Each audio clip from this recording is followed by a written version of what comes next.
이제 부동산과 국민 경제를 시작하겠습니다. 우리나라에서의 그 부동산의 위상은 굉장히 아주 크게 차지하고 있다고 볼 수가 있겠죠. 국민 경제에서 차지하는 규모와 그 파급 효과가 매우 크고 중요하다. 매년 신규로 건축되는 건물의 가치하고 또 자가주택으로부터 창출되는 임대료가 이제 국내 총생산에서 파악을 할 수가 있고요. 또 토지와 완공된 건물은 부동산 절량으로 국가 자산에 해당이 된다, 이렇게 얘기를 하죠. 절량은 어떤 시점을 기준으로 파악된 재화 전체의 양이다. 부동산의 양이다 라고 볼 수가 있겠습니다. 토지와 건물 등 부동산은 국가 자산에서 차지하는 규모가 약 68.7%. 역시 국가에서도 아주 큰 비중을 차지하고 있는 게 부동산 자산이라고 할 수 있겠습니다. 부동산 가격 변화는 가계 소비와 저축, 기업의 투자, 생산 원자재 등에 영향을 줄 수가 있고요. 90년대 중반 이후에 선진국 주택 가격이 10년 동안 상승을 했다가요. 2006년 하반기 이후부터 하락을 했죠. 이게 바로 미국에서 2007년에 서브프라임 모기지 사태가 벌어진 계기가 되는 거죠. 그러면서 세계적 금융 위기하고 실물 경제 침체를 가져오게 됩니다. 부동산이 거시경제와 밀접하게 연계되어 있다는 사실을 이제 보여주고 있는 게 바로 이러한 내용들이죠. 부동산의 위상과 또 금융 위기가 왔던 2006년 이후 미국의 사태를 볼 수 있으면 알 수가 있겠습니다. 부동산과 거시경제에서 부동산과 총수요를 한번 보겠습니다. GDP는 국내 총생산이라고 얘기하죠. Gross Domestic Product, 약자죠. GDP는 국내 총생산을 얘기하고요. 일정 기간 동안 어느 나라에서 생산된 모든 최종 재화와 서비스의 시장 가치다, 이렇게 얘기를 할 수가 있어요. 우리나라는 GDP가 세계 10위였는데 2019년에는 12위로 두 계단이 떨어진 걸로 나오고 있고요. 1인당 국민 총소득은 GNI라고 하는데 23위를 차지하고 있어요. 그러니까 GDP가 나왔으니까 이제 했던 얘기인데 경제 모든 구성원의 소득 총액, 그 다음에 거기서 생산되는 모든 재화와 서비스에 대한 지출 총액이다. 그래서 한번 경제학적인 용어로 풀어보면 GDP를 Y라고 설정해 놓고요. 지출, 정주 지출을 G, 소비를 C, 투자를 I, 순수출을 NS에 이 네 가지 요소로 나누어 봤어요. 그래서 GDP는 Y라고 설정을 했잖아요. 그래서 Y는 C 플러스 I 플러스 G 플러스 NS다. NX가 되는 거죠. NX. 그래서 Y가 GDP가 되는데, 이런 지출과 소비와 투자와 순수출을 다 더한 것이 GDP가 된다. 국내 총생산이 된다 하는 거를 경제학적인 이제 용어로, 요소로 나누어서 이렇게 모형화를 시켰습니다. 부동산 가격 변화가 총수요를 구성하는 어떤 소비나 투자, 순수출에 어떤 영향을 주는지를 한번 생각해 보자라고 얘기하고 있죠. 그러니까 부동산과 거시경제와의 관계를 지금 말하고 있는 것이죠. 그래서 부동산과 총수요부터 먼저 보겠습니다.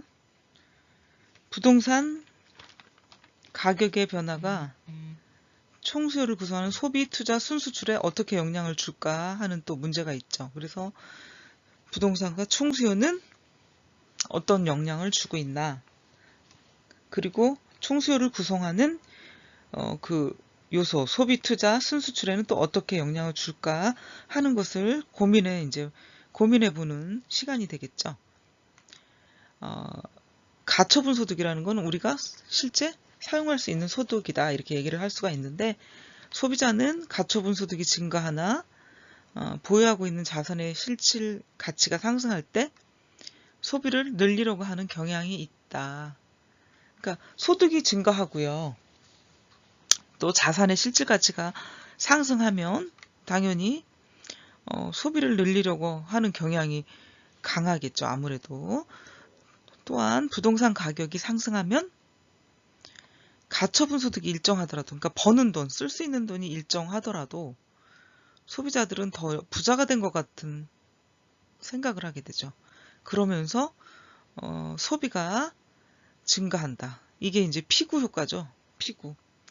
피구는 영국의 경제학자죠. 아서 세실 피구인데 27세에 캠브리지 대학에서 강의를 하고요. 알프레드 마샬, 세계적인 경제학자죠. 마샬의 그 후계자가 돼요.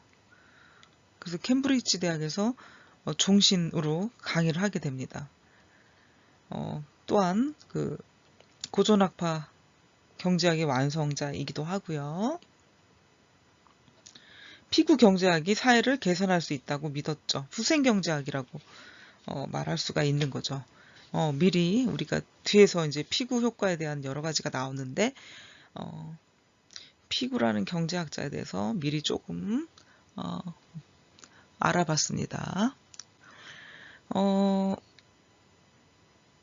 자산 효과는 부동산 매각을 통해서 얻어진 소득뿐만 아니라 부동산 처분 여부와 관계없이 작용한다는 게 그 차이가 있다는 거죠. 처분하지 않더라도 자산 가격이 높아지면서 소비가 증가할 수가 있다는 거죠. 자산 가치가 높아짐으로 인해서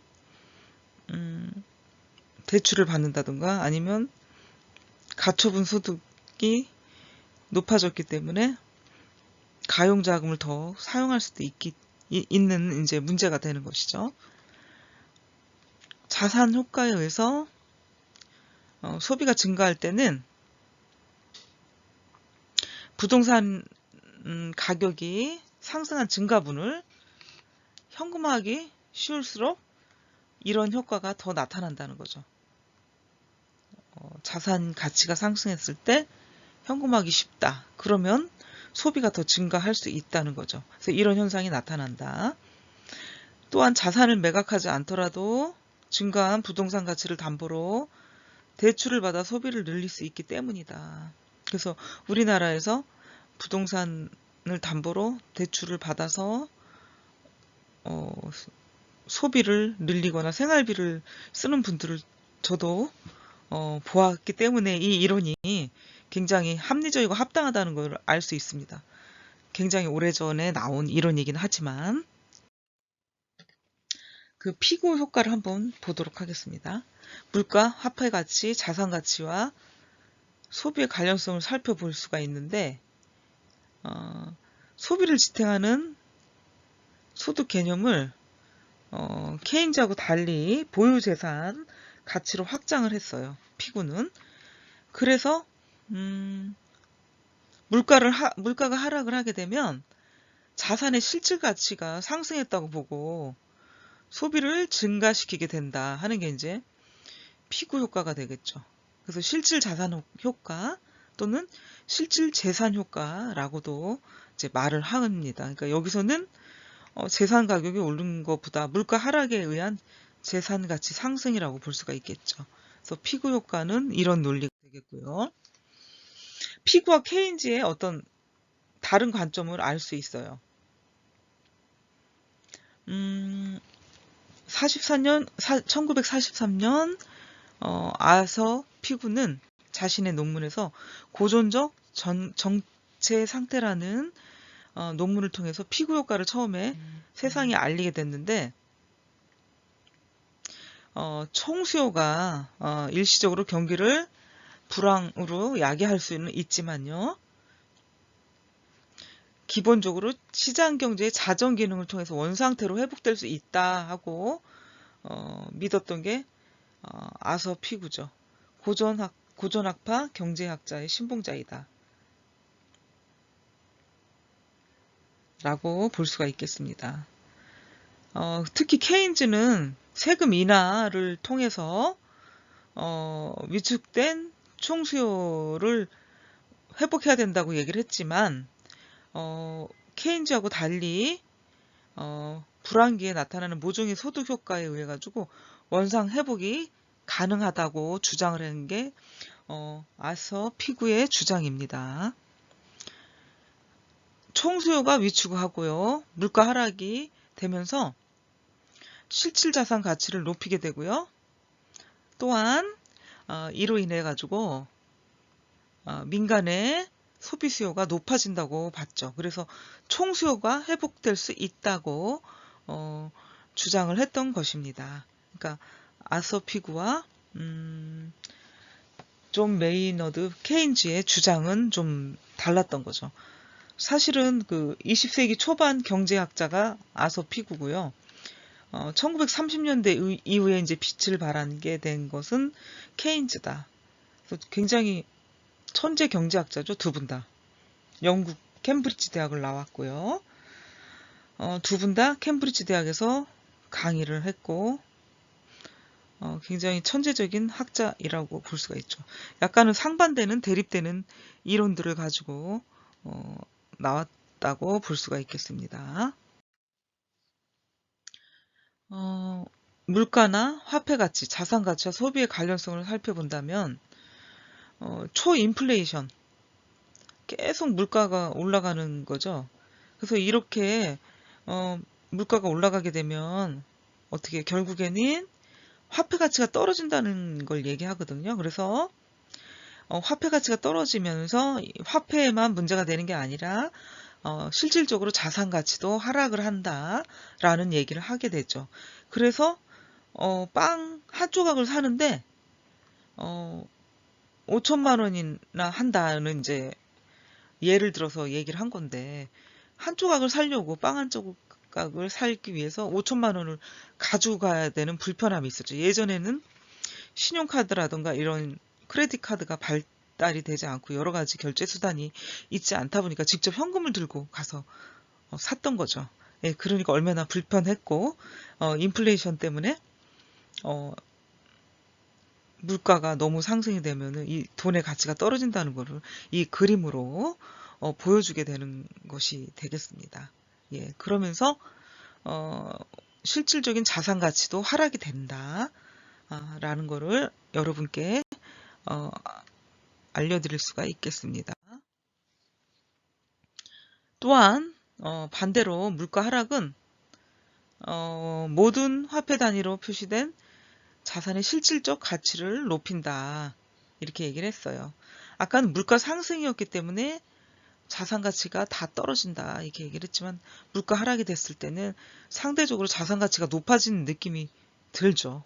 그래서 물가와 화폐 가치, 자산 가치와 소비 관련성을 이제 살펴보게 되면 이런 관계를 가질 수가 있는데, 이와 같이 물가 변동이 어떤 실질적인 자산 가치를 변화를 시키니까 경제 주체 소비자들이 되겠죠.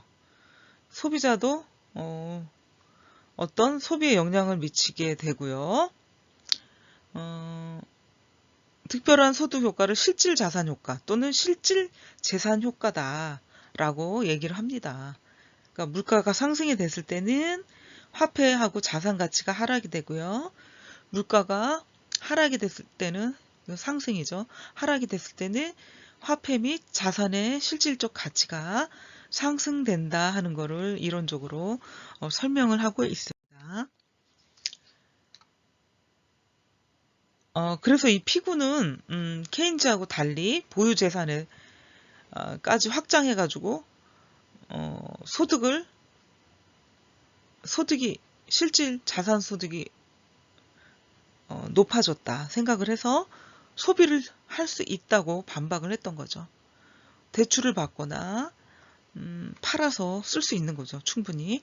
그래서 케인즈는 국가 경제의 총수요 구성 항목 중에 가장 큰 비중을 차지하는 민간 소비가 현재 실질 소득에 의존한다고 생각을 했어요. 실제 소득 벌어들이는 돈 그것만 가지고 소비가 일어난다고 생각을 했는데 이렇게 생각한 게 절대소득 가설이라고 합니다. 케인즈의 절대소득 가설을 알아두시면 좋겠죠. 그런데 케인즈는 실질소득이 높아질수록 사람들의 소비가 늘어난다. 이거는 이제 받아들일 수 있죠. 현실적으로. 그렇지만 이 부자들은 계속 소득이 증가하죠.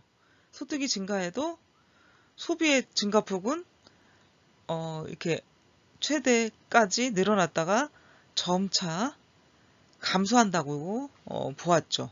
이것이 한계 소비 성향이다. 그래서 한계 소비 성향이 체감한다라고 이제 주장을 했던 것이죠. 그러니까 돈벌이가 많으면 누구든지 소비 지출을 늘리지만 이 돈벌이가 어느 정도 최상위 계층, 고소득층으로 올라갈수록 실질 소득 대비 소비 비중이 점점 낮아진다. 그거는 저소득층보다 낮아진다는 이유이죠. 그래서 한계 소비 성향을 주장을 했어요. 케인즈는. 그래서 두 가지를 얘기했겠죠. 그러니까 절대 소득 가설과 한계 소비 성향. 근데 고소득층의 실질 소득에서는 점점 저소득층보다 소비가 낮아진다. 그러니까 우리는 돈을 벌면 행복해지고 또 우리의 욕구를 만족시키기 위해서 삶을 좀 더 윤택하고 행복해지기 위해서 우리가 돈을 버는 목적인데 어느 순간 살 걸 뭐 소비를 많이 했다던가 하고 싶은 걸 거의 다 했다 이렇게 생각을 하게 되면 더 이상 소비를 하지 않게 됩니다. 돈이 많아도 더 이상 살 게 없다 이렇게 생각을 하게 되죠. 예, 그러니까 해본 자, 가진 자의 여유가 될 수가 있겠죠. 예, 그래서 한계 소비 성향이다라는 이론을 케인즈는 발표를 하게 됐던 거죠. 그래서 케인즈는 절대 소득 가설과 한계 소비 성향을 얘기를 했습니다. 근데 이것에 이제 반박을 했던 게 보유 재산에 따라 조금씩 소비가 달라진다라는 걸 얘기를 했죠. 그래서 영국의 이제 고전학파 경제학자 피구는요, 소비가 실질 소득뿐만 아니라 실질 자산의 함수라고 주장을 했죠. 소비를 지탱하는 소득 개념을 케인즈하고 달리 봤어요. 그러니까 실질 소득이 아닌 보유 재산까지 봤다. 앞에서 설명한 내용과 이제 약간 겹치긴 하는데 주식을 보유했거나 아니면 부동산 가격이 오를 경우 월급이 변변치 않아도 고소득자가 아니더라도 씀씀이를 늘리는 사람들이 꽤 있다는 점 되게 중요한 대목이 되겠죠. 씀씀이를 늘리는 사람들이 꽤 있다는 점에서 아주 설득력이 있는 논리이다. 예, 이렇게 얘기를 했죠. 실제로 우리나라에서 이런 모습을 요즘은 아니고 5년, 10년 전, 10년, 20년 전에 많이 봤어요. 제가. 여기 한번 그림을 한번 볼까요? 집값 오른 기념으로 다이아 반지 하나 장만해야지. 이 사람은 굉장히 현명한 사람이에요. 다이아나 귀금속은 어떻게 보면 사치품인데 사치품 중에서도 자산화시킬 수 있는 게 다이아하고 순금이에요. 그러니까 이 사람은 지금 또 다시 재테크를 하고 있는 것이죠. 그러니까 다이아나 순금은 5년, 10년 뭐 몇 년 세월이 지나도 시장에 내다 팔 경우에 충분히 제값을 받거나 오른 가격으로 팔 수 있기 때문에 아주 가치 있는 보석이라고 할 수가 있겠죠.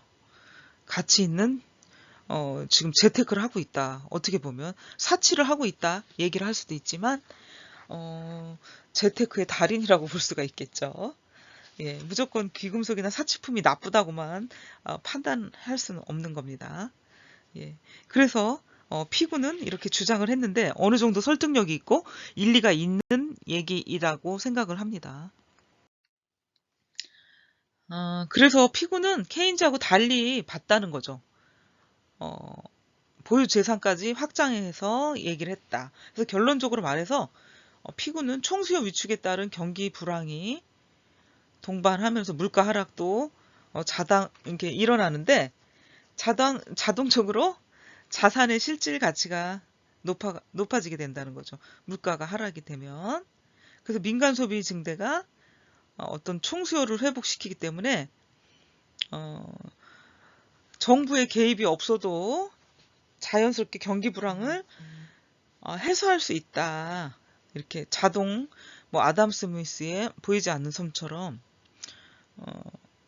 내재적인 장치를 갖고 있다고 봤습니다. 그래서 물가 하락이 되면 자산 실질 가치가 상승하고요. 경제 주체들의 소비를 증가시키는지 아닌지에 대한 케인즈와 피구의 개념을 정리하면 이렇게 표로 나눌 수가 있죠. 일단은 우리는 피구의 이론을 이해할 수가 있겠죠. 케인즈는 절대 소득 가설과 한계 소비 성향을 주장을 했다면 피구는 물가가 하락을 하게 되면 자산 가치가 상승하면서 시장에서는 정부가 개입하지 않아도 자동적으로 민간 소비가 총수요가 늘어나게 되면서 시장 작동 원리가 돌아간다. 내재적 장치가 있다. 이렇게 얘기를 했고요. 케인즈를 보면 실질 자산 가치가 높아지면 실제로 소득이 높아졌다고 보는 거죠. 그리고 한계 소비 성향을 주장했던 거죠. 그러니까 고소득자의 소득이 높아지면 일정 기간 동안은 소비가 일어나지만 어느 순간 더 이상 소비가 크게 증가하지 않고 차츰차츰 감소하는 현상을 보이고 있다 하는 게 이제 한계 소비 성향이에요. 그러니까 저소득층에 비해서 그렇다는 거죠. 비교를 해서. 그래서 피구는 정부의 개입이 필요하지 않다. 케인즈는 정부의 개입이 필요하다. 뭐 두 경제학자의 이론이 전혀 틀리다고 또 다 맞다고 볼 수는 없지만 이런 이론이 발표가 되고 서로 이제 상반된 주장을 했던 것이죠. 원래는 피구가 조금 더 20세기 초반에 경제학자로서 선배가 되고 천재적이라고 할 수가 있겠죠. 그런데 케인즈의 명성에 좀 빛을 가린 부분들이 있겠다고 할 수가 있겠습니다. 또한 부동산과 총수요를 보면은 부동산 가격의 변화는 저축에도 영향을 미친다. 부동산 가격이 실물 자산이 계속 오르고 있는데 수익률이 낮은 금융저축에 우리가 예금을이나 저축을 하지 않죠. 더 많이 우리가 수익을 가져갈 수 있는 실물 자산에 투자를 하게 되기 때문이죠. 또한 주택가격 상승은 주택 구입에 필요한 자금 규모를 증가시킨다. 자금을 마련하기 위해서 저축이 늘어날 수도 있고요. 또 구매 능력 이상으로 주택 가격이 올라가면 요즘의 현상처럼 사람들은 주택 구입 자체를 포기하고요. 대신 승용차나 고가의 내구재를 구입을 하죠. 그러면서 저축도 또 줄어들게 되는 거죠. 저축을 하기보다는 이런 내구재를 구입을 해서 본인들이 하고 싶었던 것들을 하면서 행복감을 느끼게 되는 것이죠. 또한 2000년대 초에 미국에서 계속 주택가격이 상승을 했어요. 그러니까 가계저축률이 0%까지 하락을 합니다. 저축을 해봤자 주택가격 상승률을 따라잡을 수가 없으니까 대출을 받아서 주택을 구입을 하거나 부동산을 구매하게 되겠죠. 당연히요. 경제 원리를 가지고 있는 사람이라면. 그러다가 이제 부실 금융이 터지게 되는 거죠. 가계 부문의 적자는 정부 재정 적자, 무역 적자와 함께 해외 자본을 유입을 해가지고 충당을 하게 됩니다. 그래서 결국은 2006년도에 서서히 조짐을 보이다가 2007년도에 서브프라임 모기지 사태가 빵 터지게 됐죠. 또한 기업 설비 투자는 자금 조달 비용 및 조달 가능 금액, 투자의 기대 수익률, 자본주의 상대 가격 등 이런 것들에 의해 가지고 결정이 되고요. 이런 기업 투자는 어떤 몇 가지 경로를 통해서 부동산 가격 상승에 영향을 받기도 합니다. 부동산과 총수요를 보게 되면은 부동산 가격이 상승하게 되면 자본 이득에 대한 기대로 인해 가지고 자금이 부동산 시장으로 몰리게 됩니다. 상대적으로 증권시장은 또 위축이 되기도 합니다. 이렇게 되면은 주식과 채권은 기업이 어떤 자금을 확보하는 대표적인 수단인데 기업의 어떤 자금 조달 비용이 높아지고 기업의 조달 가능 금액도 감소하게 돼가지고요. 투자가 위축될 수밖에 없다는 거죠. 부동산이 너무 붐이 일어나고 부동산만 투자하게 되면 또 이런 안 좋은 현상이 나타날 수도 있다는 거죠. 투자와 자본재가 어떤 생산에 있어서 보완 관계가 있는 경우는 지가 상승으로 토지의 상대 가격이 높아지고 토지의 투입량은 감소하고 그래서 보완적인 생산 요소인 기계설비의 투입량도 줄어가지고 투자가 감소하게 됩니다. 지가 상승으로 도로나 기타 사회 간접 자본 투자를 위축시킬 수도 있습니다. 보상해줘야 되죠. 굉장히 높은 가격으로. 장기적인 생산성의 저하를 초래하기도 하지요. 이런 문제 때문에. 또한 부동산 가격이 상승하면 일반 물가도 상승하게 돼가지고 국산품의 대외 경쟁력이 이제 저하되기도 하고요. 또한 자산가치 증가로 수입재와 해외여행에 대한 수요가 증가합니다. 또한 수출은 줄고 수입은 늘어가지고 순수출이 감소하게 됩니다. 엔더 2000년도에 이제 엔더라는 학자는 그 2000년도에서 2007년 동안 주요 국가들의 실질 주택가격 상승률과 GDP 대비 경상수지 비율의 관계를 분석을 했어요. 주택가격이 상승하면서 경상수지가 악화된다는 결론이 나오게 됩니다. 이와 반대로 부동산 가격이 하락했을 경우에는 총수요가 감소하고요. 자산 효과로 인해서 GDP가 감소하고 아까 그 GDP는 국내 총생산이라고 얘기를 했죠. 기업의 담보 제공 능력이 떨어진다. 금융기관의 부실 채권이 증가하고 은행에서 대출 규모도 감소해가지고 기업 투자도 위축될 수가 있다. 그러니까 부동산이 상승했을 때의 어떤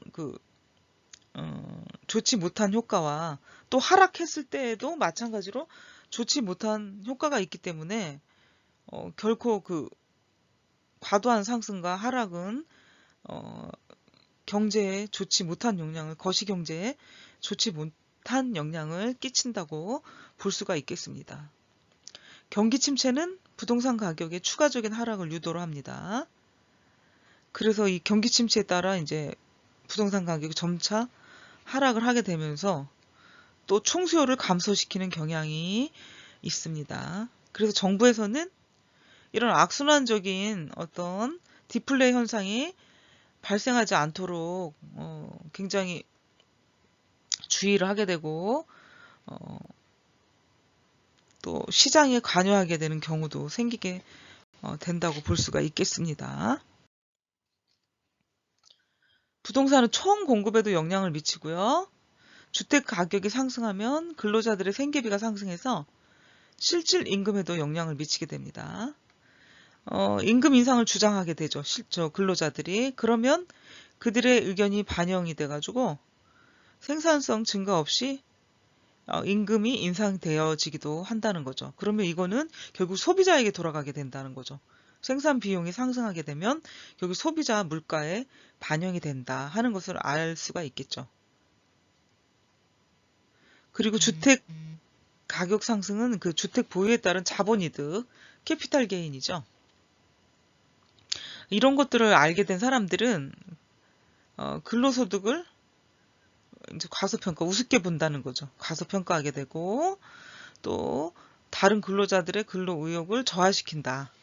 뭐 이렇게 사회적인 풍토를 만들 수가 있어가지고 부동산 투자를 투기꾼으로 이제 몰기도 하고 부동산 투자에 너무 열풍적으로 불었던 시대가 있었는데 그걸 너무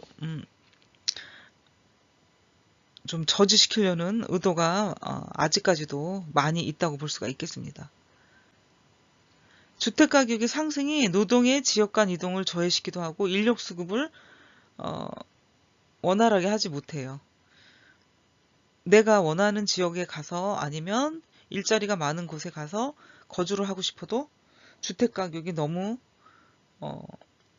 비싸 있다. 아니면 너무 올라 있기 때문에 이동을 하지 못하는 현상 때문에 이제 그렇다고 볼 수가 있겠습니다. 지금 말한 것처럼 노동수요가 많은 지역의 주택가격과 임대료가 너무너무 많이 오르게 되니까 이주하기 어렵고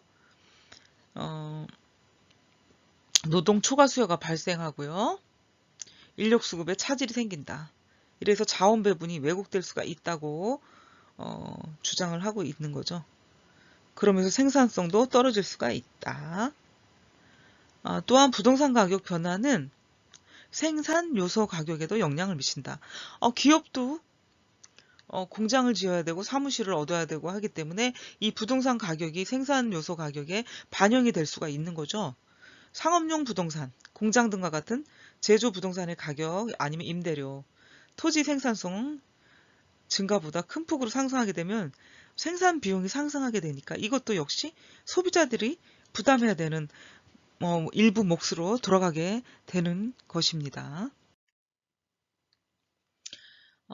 부동산 가격 상승은 생산 요소 가격 상승을 유발하기도 하고요. 제품 가격이 정가가 돼요. 그래서 물가 상승시키고요. 전국적인 경기 침체를 유발할 수도 있는 요인이 되겠습니다. 월드뱅크에서 1994년에 부동산 가격 급등 현상으로 전국 실업률이 2% 정도 상승했다고 보고서가 있고요. 부동산 가격의 변화는 총수요와 총공급에 영향을 미쳐가지고 실질 GDP와 일반 물가에도 영향을 미치게 된다고 합니다. 실질 GDP가 증가하고 성장률이 높아지면 소비재 또는 생산 요소로서 부동산 수요가 증가하고 또 일반 물가가 상승하게 되면 인플레이션 헤지 역할을 할 수가 있어서